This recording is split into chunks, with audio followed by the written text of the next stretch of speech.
So welcome to Wednesday group where we're talking about protein.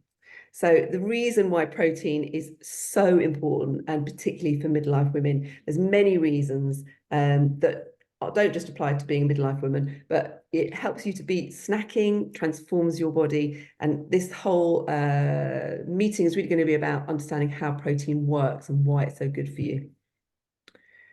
So for midlife women in particular, as I said, it helps you beat snacking, it helps you recover from exercise, and it helps you build and maintain muscle. So that's the same whatever age you are, but particularly for midlife women, it's really important because during hormone change, we're losing muscle hand over fist. So which is why we do strength training, why you're on this program. But the strength training does not work on its own. You have to get that nutrition right to see the benefits of the muscle. So basically, the proteins is essential for building your muscles, skin, hair, nails, bones. And importantly, where we can get, sometimes our body can produce its own vitamins and nutrients. When it comes to protein from amino acids, 9 of these your body can't produce. So you must consume them through food. And most women don't eat enough protein. So your proteins obviously come from, your animal proteins come from meat, dairy, and eggs. Your plant proteins from beans, nuts, seeds, tofu, things like that. Animal proteins tend to have the best forms of that hold the 9 essential amino acids. So they're the kind of, king of proteins. So why does it beat snacking? So protein takes longer for your body to break down and digest. So it keeps you feeling fuller for much longer than if, for instance, you have a fast release carbohydrate, which will send you into a glucose spike. And often straight after that, you might feel it yourself after a snack, within an hour you're wanting something else after you've had something like a chocolate or an orange, which is like really full of fructose. So you might want to try this instead of having a fruit cereal breakfast, like your muesli with your fruits.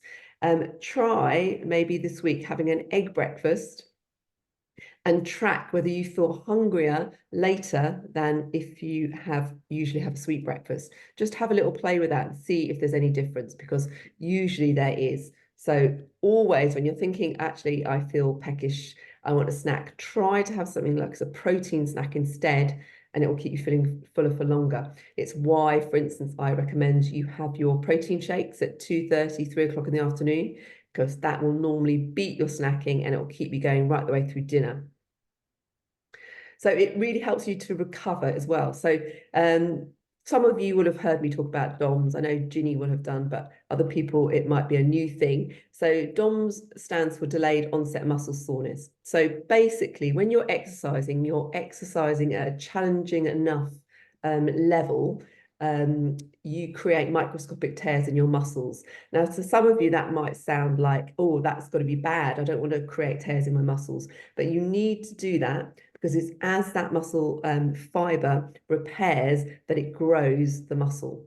But your body can't repair that without the protein. So it must come hand in hand with eating the right food, taking the right protein shakes in order to build on the exercise you've done. So the kind of rule of thumb is that you should be having a protein shake within 40 minutes of exercise in order to get the best results. But it doesn't really matter. I mean, for anybody in this program, it really is just about tracking and ensuring you're getting enough protein right the way through the day. I will pick up on this point as well in terms of making sure you're lifting a weight that's challenging enough. You kind of do want to be feeling delayed onset muscle soreness. If you're not, then it means you're not lifting a weight that's challenging enough to create the change that you need. So when you're thinking about the protein and when you think about the exercise, just think as you're doing your workouts, do I feel like this is an 8 out of 10 effort? Or am I getting through all my reps, all the sets without fatiguing? If you're not fatiguing, then you need to be thinking about increasing your weight or getting in touch with me, and I'll tell you how you can recreate that feeling of working harder if you don't have a heavier weight. So the reason why I keep banging on about muscles, they are the key to weight loss. So fat cells, if you see, we always have fat cells, and it just happens that they kind of, it's a bit like a balloon, fat cells. As you store energy, often from overeating excess fast release carbohydrates, which you don't burn off. So it's try not to think of fat cells as fat from fatty foods. It's actually more likely to be from eating excess high release carbohydrates. You don't burn them off, your fat cells expand to store that energy. So if you think of fat cells like a balloon, as you lose the energy or use it up or lose weight, the fat cells kind of shrink, but like a deflated balloon, but the cells are always there. Muscles are an active tissue. So even when you're sitting around, the more muscles you have, you're going to need, your body needs to kind of burn calories in order to keep those muscles happy. So the more muscle you have, the more you're burning, even when you're just sitting around. Obviously, from a long-term health point of view, your muscles are obviously pull on your bone, so they improve your bone density. So obviously really important as we head into perimenopause, menopause, and post-menopause. But also, I'm not sure how many of you got older parents who are now struggling to move around freely. It's the difference between being able to move and keep moving and sitting on the sofa, basically. But for some people, you'll be, interested in that kind of aesthetic look as well. So muscle tissue is denser. If you saw a pound or kilo of muscle compared to a kilo of fat tissue, muscle tissue is much, much denser. So when you build muscle, you become smaller compared to, if you imagine more fat tissue, like a blancmange, it spreads out. So don't panic though about building muscle and bulking up. It's really, really hard to bulk up as a woman. You have to be like lifting, I don't know, 90 kilo deadlifts all the time, really eating just chicken breasts and that's it. So that's not going to happen. So why it's really important to maintain muscle even more from 40 plus is from the start of perimenopause until the start of menopause, which menopause is defined as the day that you don't have a period after having not had one for 12 months. After that, you're post-menopause. But studies show that we lose up to 10% of our muscle mass. So if you don't do the strength work, if you do the strength work and eat your protein, then that creates the muscle and it means that we're not losing muscle. So how much protein is the right amount of protein? The rule of thumb nowadays is it's between 1.7 to 2.5 grams per kilo of body weight. That does depend on your age and activity levels. Although my experience of coaching women over 15 years is that I don't know, maybe 0.5% of that amount of women might be eating the right amount of protein. So you want to really try to look at what your body weight and look at how many grams of protein you want to be taking on in the morning, during the day, sorry. So which protein is best? Obviously, if you have nuts contain protein, but they're really calorific. So to get the equivalent number of grams of protein in from nuts compared to a chicken breast, for instance, is going to be much more calorific and contain lots more fat to get the same amount of protein from nuts as it is from a chicken breast. So you do also want to be looking at the leanest form of protein that you can find. So this is just a case study example. Now, I've done this in a previous meeting. Some people will remember it. Some people might not have seen it. So as an example, if say you're a 73 kilo woman, and I've chosen the lighter end of that protein amount, so 1.7 grams. So for those on a 28-day program, you're probably 1.7 grams per kilo of body weight. For some of my one-to-ones who are lifting heavier, you might want to be edging up that to, or who are running lots like you, Brenda, you might want to be edging that up to 2 grams, 2.2. So 73 kilos, 1.7 grams, that would be about 120 grams of protein a day. So if you divided that up in between your 3 meals, you've got to be trying to stack 40 grams of protein into each meal. So as an example, if you had a breakfast of yogurt and nuts with fruit, That's going to be about 760 calories and 57 grams of fat, for that equivalent, what kind of 18 grams of protein. Yeah, 18 grams of protein, as opposed to 2 eggs and smoked salmon. Then you're going to have about 300 calories and 38 grams of protein. So you'll nearly have made it with that meal, and it's far less calorific in terms of your energy intake with that. Another example is your protein shake when we're talking about snacking. So say you were like, oh, I can't handle 40 grams of protein per meal, then you can get, for some protein shakes, I think I've based this on the Form vegan one that I recommend, that's 50 grams of protein, which is a lot in a shake, and then that takes the requirement down in your meals. Another example, let's have a look. So this is interesting for some of you. So your lunch of salad dressing, hummus, falafel. Looking at this, you've got 800 calories, 20 grams of fat, 36 grams of protein, as opposed to a tuna and avocado salad with your, what's that, 270 calories and 31 grams of protein. So I think that should be interesting, because I've seen a few falafel lunches this week. So your key takeaways from this is that you really need to be tracking your, thinking about what protein is on your plate. Don't sacrifice your other macros. You need to be thinking about essential fatty acids as well, and your slow release carbohydrates. But the reason I'm focusing purely on protein in this particular talk is it's something that I think most women struggle with getting enough of, and they're not thinking purely about the equivalent grams of protein compared to the best sources of protein. So not only is the protein will keep you feeling fuller for longer, it will help make sure that the exercise, all that effort you're making with workouts, you're actually benefiting from it from an aesthetic, strength, muscular and health point of view by eating the right nutrition in order to build the muscles.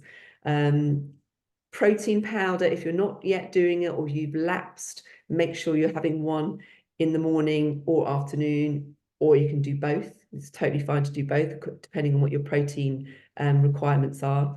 And nuts, I know lots of people really jump in on the nuts. Be careful, go careful on the nuts. You should be maybe thinking about I smash my nuts up with a with a rolling pin, and I'll sprinkle them on a salad rather than just taking whole nuts. That can be a way of having the nut protein, but not loads and loads of them. So think about things like that rather than thinking wholly of just nuts as your snack all the time.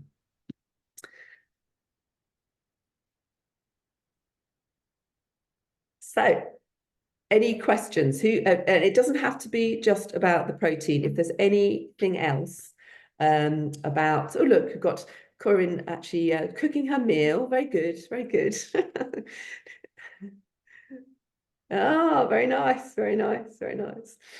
So does anyone have any questions about that? Especially, I know you guys, Sue, you particularly wanted to needed this, wanted to talk about protein, maybe protein in snacks.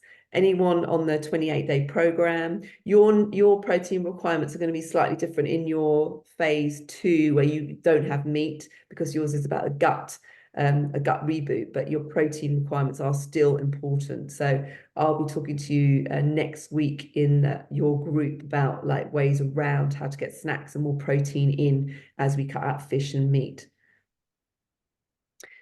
Anyone? Can I ask, Brenda? Yeah. Can I ask, Rachel, sometimes I find this is that my bile is a bit sensitive with extra protein. I don't know if that's a bit of an issue that is somebody else could have, So what's sensitive? Sorry, say again. Like it increases my bowel activity. Oh, your So bowl not wanting to be too sensitive about it, but yeah, now and again I was like, oh, I need to deal with this, and I think it's Is that with food I haven't sources? noticed it. Is that with food sources or is that with the protein shake? Do you know whether it's which one it is, or is it with both?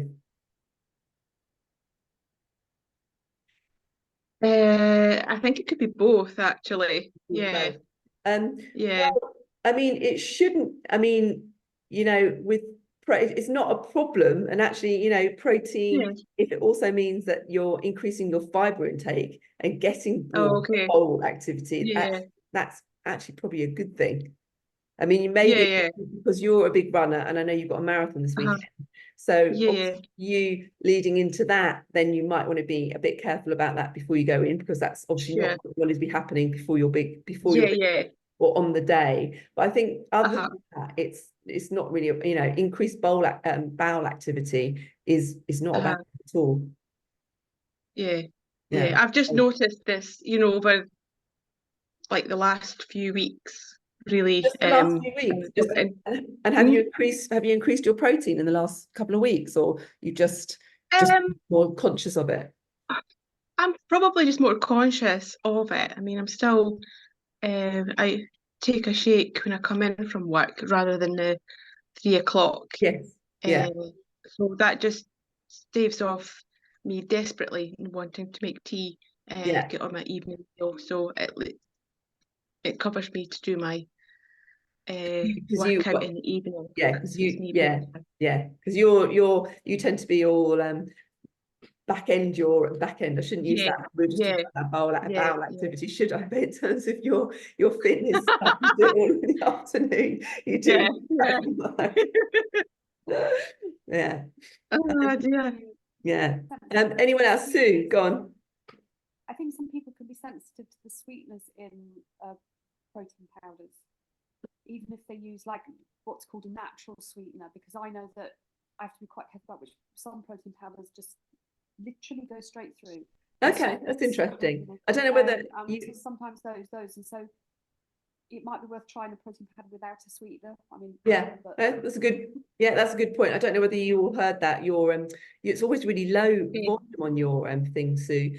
Sue was saying that actually some of the protein shakes have sweeteners in, and that can affect things. So sometimes it's worth looking into your protein powder to see if you can yeah. in terms of what the sugars or the sweeteners are in those.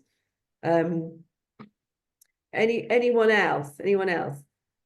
Emma, you all right with the program? You got any questions about that, or that's okay so far? I was going to ask about the protein yogurts and things that you get that are like 25-gram protein. Is that like a good option, or? I would just look compared to a normal yogurt and a normal full fat yogurt. I would avoid low fat stuff, because low fat is normally to make up for the lack of taste. It will have sugars in it, so you're better off going full fat. And obviously when it comes to all that protein stuff, I mean, it's literally in the last 2 years gone from like no protein added stuff to everything in the supermarket is suddenly like, oh, it's protein added here and protein added there. I would just check actually whether there's any difference between the more expensive protein yogurt and a yogurt, because there's probably not much difference between them, and it's just a way of selling more stuff, because suddenly people are more aware of the benefits of protein. It can be, for instance, if you are in a real rush, that you've got a week coming up or a day coming up which is just absolute hell, and you don't know how you're going to juggle things or get your protein in, and the thought of taking a protein shake anywhere is a nightmare, you can maybe look at those kind of protein packed bars, which tend to have stuff in them, but they're better than not having a protein. So I think the barbell ones are quite nice, things like that. So that can be, Decathlon do some, so that can be an option if things are desperate. Are good for you, Brenda, and Susie, after your runs and training as well. They can be an option. Oh, there you go. Naked protein bar. Yeah, Susie's in Scotland and always joins us from her car after her running session with her club. I might do that just to escape my child. Yeah, yeah, exactly. Just say you've got a really important meeting and that you have to be, you have to be somewhere else. That's exactly a really good way to do it. Really good way to do it. Yeah, so I think we've got people from all over, Scotland, Brighton, Scotland. Emma, where are you from again? I'm married to Hebrides, the Western Isles of Scotland. So. Oh, there you go. There you go. Where are you, Susie? Are you near? Are you? Just got oh, it's always a problem when you got your phone Zoom. Where are you from again? Fife? No. Fife. Five. Oh, yeah. There you go. There you go. Laura, you're okay so far? All good? You're cooking as well, actually, aren't you?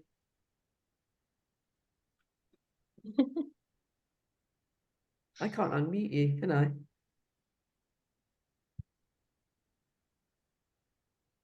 Hey, yes. There you go. Hi, sorry. That's all right. Yeah, I'm cooking as well, and I'm in Hove, and I'm really enjoying the program so far. It's only been a few days. Yesterday was a bit of a 0 day, but I'm back on it today, and protein shakes have arrived, so I enjoyed that this afternoon. Good. And the shred workout was quite tough this morning. Yeah. Surprised. It looks so easy, and then yeah. And then it wasn't. Yeah. I mean, going back to what I was saying on some of the people on this meeting have heard me say this, but it's always worth reminding is to always be trying to work out an 8 out of 10 effort. If you're getting to the point where you're like, oh, as I said in the presentation, getting to the point where it's like getting to the end and you're like, I am sweating, I have worked, but I've like done that third set and I did all of them without stopping, then it's definitely you haven't got your weight's probably not heavy enough. So at any point for anybody, whatever program you're on, if there's an exercise you're not sure of, video yourself and send it to me and I will give you some feedback. If there's an exercise you think the weight I've got at home is not heavy enough, I need to make this harder, message me. Direct message me on the app and I will give you something harder or tell you a way of doing it. The best thing to get the most out of this program is to always feedback. Otherwise I don't know what's going on. Cool. So I will post the presentation in the group so you can have a look, and for those people who didn't get a chance to look at it, 28 days, I will let you know next week about easier protein snacks and protein meals without the fish and meat. And everyone else, hopefully see you all next week. See you later. Thank you. Bye. Thank you. Bye. Bye.